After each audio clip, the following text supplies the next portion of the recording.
করেছেন। আল্লাহ তাআলা আমাদেরকে দুনিয়ায় পাঠাইছেন,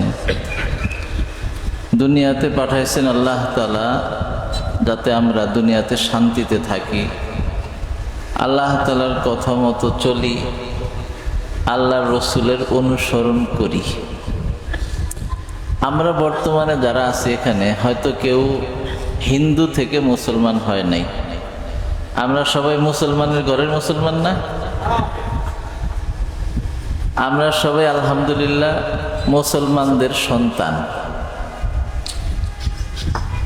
আমাদের সবার উপরে জরুরি আল্লাহ তাআলার পরিচয় ভালোভাবে জানা।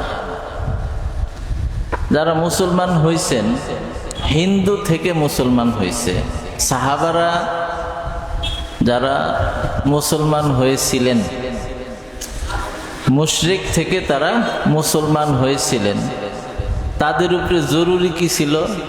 আল্লাহকে চেনা, রসুলকে চেনা, আখিরাতের উপরে বিশ্বাস করা, কবরের উপরে বিশ্বাস করা, সমস্ত নবীর উপরে বিশ্বাস করা, জান্নাত জাহান্নামের উপরে বিশ্বাস করা, আল্লাহর পরিচয় ভালোভাবে জানা, আল্লাহ তাআলার যে সমস্ত গুণাগুণ আছে, সিফাত আছে, এগুলোর এলেম ভালোভাবে অর্জন করা, এটা সমস্ত মুসলমানের উপরে ফরজ, জরুরি। এখন আমরা কোন সাইজের মুসলমান? আমাদের ইসলামের হালাত হইল আমরা নামে মুসলমান, নামে মুসলমান। আমাদের মুসলমানি করানো হয়েছে, কাটা হয়েছে, আমরা মুসলমান।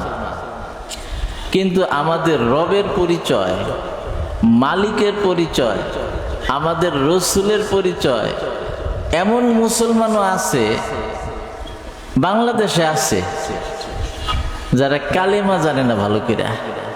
লা ইলাহা ইল্লাল্লাহ মুহাম্মাদুর রাসূলুল্লাহ কালেমা যে আমাদের সঠিক কালেমা, এই কালেমা জাননেওয়ালা মুসলমানও দুনিয়াতে অনেক এরকম আছে যারা কালেমা জানে না। আল্লাহ তাআলা বনি ইসরাইল যারা ওই জমানায় মুসলমান ছিলেন, তাদের কাছে আল্লাহ তাআলা নবী পাঠাইছে তাদেরকে দ্বীন শিখার জন্য, তাদেরকে দ্বীন শিখার জন্য নবী পাঠাইছে। এখন আমাদের সমাজের অবস্থা কি? আমরা আলহামদুলিল্লাহ, আল্লাহ তাআলার শুকর, আজকে এখানে কিছু জমা হয়েছি, কিন্তু আমাদের সংখ্যা তো অনেক বেশি, অনেক বেশি না? সবাইকে এখানে আসছে? সবার মধ্যে দ্বীনের দরদ আছে নাই? দ্বীনের ব্যথা, দ্বীনের মহব্বত যাদের মধ্যে আছে, আলহামদুলিল্লাহ এদের কিছু অংশ এখানে আসছে, বাকি সবাই এখানে আসে নাই। আরো বৃষ্টি পড়তেছে, কোরবানি আছে, বৃষ্টি নামলে কই যাবে, অনেক চিন্তা। কিন্তু আমাদের সবার উপরে জরুরি ছিল দ্বীন বোঝা, আল্লাহ তাআলাকে চেনা, আল্লাহর পরিচয় আমাদের সবার জন্য জরুরি। আল্লাহর পরিচয় জেনে আল্লাহর সিফাত সমূহ কি কি, আল্লাহ তাআলার গুণাগুণ আছে, এগুলোর আলোচনা, এটা আমাদের সমাজে আমাদের ঈমানের জন্য বেশি জরুরি। আমাদের উপর প্রথম ফরজ কি? ঈমান। প্রথম ফরজ কি? ঈমান।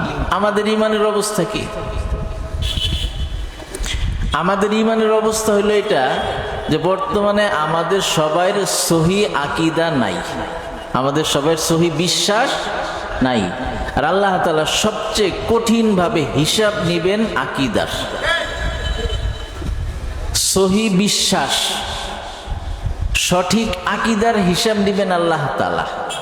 সর্বপ্রথম আকীদা, ঈমান মানি সহি আকীদা, ঈমান মানি সহি বিশ্বাস। আল্লাহর প্রতি আমাদের কি বিশ্বাস আছে? আল্লাহ যে রাজ্জাক, আল্লাহ যে আমাদের রিজিক দাতা, রিজিক দাতার সম্পর্কে আমাদের কি বিশ্বাস? আমরা এখন দোকানে কাজ করি, মনে করি দোকান থেকে কামাই আসতেছে। কোথাও চাকরি করে, মনে করে চাকরি থেকে বেতন আসতেছে, বেতন পাই, খাই। আল্লাহ কি খাওয়ায়নি? নাউজুবিল্লাহ। খেতে ফসল বপন করলাম, জমিন বপন করলাম, জমিন থেকে ফসল আসলো, খাইলাম। আল্লাহ কি খাওয়ায়নি? আমাদের বিশ্বাস আল্লাহ খাওয়ায়, কে এই বিশ্বাসটা মজবুত না করা পর্যন্ত, শিরক মুক্ত বিশ্বাস না আনা পর্যন্ত আমরা জান্নাতে যাইতে পারবো না। আমাদের বিশ্বাসকে, আমাদের আকীদাকে শিরক মুক্ত রাখতে হবে। এক হাদিসে আসছে, হুজুর পাক সাল্লাল্লাহু আলাইহি সাল্লাম বলেন, আমি তোমাদের উপরে এই ভয় করি না যে তোমরা আমার পরে মুশরিক হবা, মূর্তি পূজা করবা, এই ভয় করি না। ওয়ালাকিন্নী আখাফু আলাইকুম আন তানাফাসু ফিহা, কিন্তু আমি ভয় করি যে তোমরা শিরকের ঘ্রাণ নেবা, শিরকের ঘ্রাণ নিবা, শিরকের প্রতি তোমরা আগ্রহ করবা।